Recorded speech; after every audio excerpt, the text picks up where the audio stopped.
In local TV news, how we present ourselves matters. A bright tie, hair, makeup, a crisp blazer, all for a sharp image. But I'm opening up about something you probably don't see. I have Tourettes Syndrome. It's taken a lot for me to say that out loud and publicly. Frankly, I've never really liked talking about my Tourette's. It brings up uncomfortable conversations and questions and unfortunate jokes. But that all changed just a few weeks before Christmas when one of my favorite reporters, David Begnaud at CBS, did a story opening up about his journey with Tourette's. We talked about that in a one-on-one interview. And all I wanted to do was help other people. I mean, who else wants to talk about why you walk around looking a little silly? Why you know, twitch your head or twitch your tongue? I mean, you know, it's not your most attractive attribute, so to speak, but it's a special attribute. You know why? Because it makes me and whoever's watching this relate. Brett Tibbetts and Alex Bryant can relate. They have Tourette's. Their journey's been tough at times.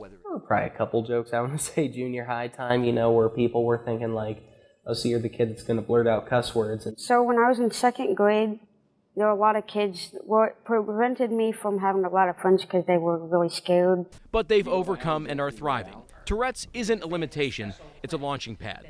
Both are talented musicians, Alex on drums, Brett on guitar. I see myself in Brett and Alex. My tics started in first grade. By fourth grade, I was worried. You came to me and said that, you know, Mom, it was starting to bother you. Why is this happening? I need to find out. My journey with Tourette's syndrome officially started right here at Rainbow Babies and Children's Hospital in Cleveland, where I'm from. We came here for this story to reconnect with the pediatric neurologist who diagnosed me 21 years ago this summer.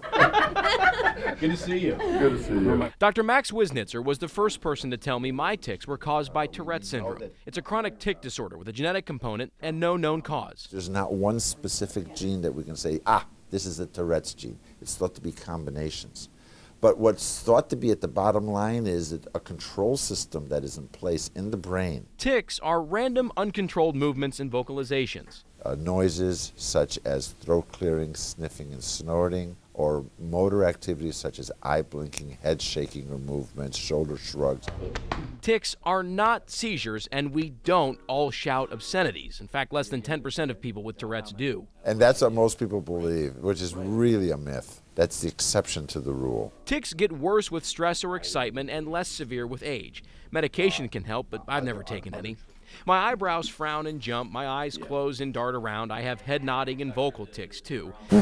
But focusing on my on-air work is one of the things that stops them. And also in our WHIO News app. When you're on the air, you're focusing on something else, and the tic basically is not important because you're doing something, your mind is in a different place.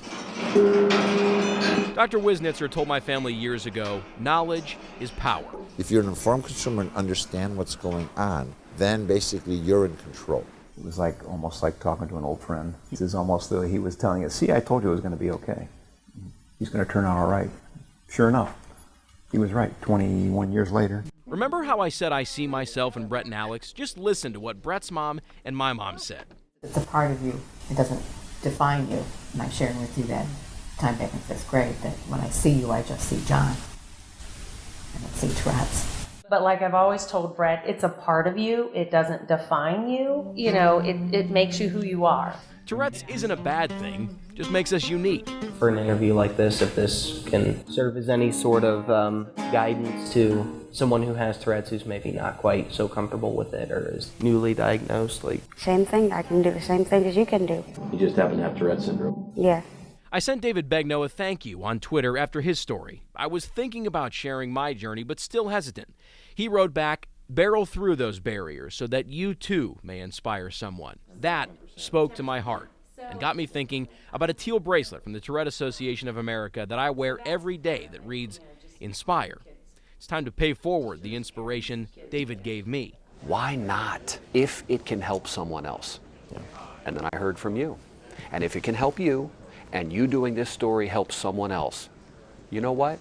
That's a great thing about being a human being, helping others. I want to do more of it. I find it infectious. That's a spirit we could all afford to catch more of these days. John Bedell, News Center 7.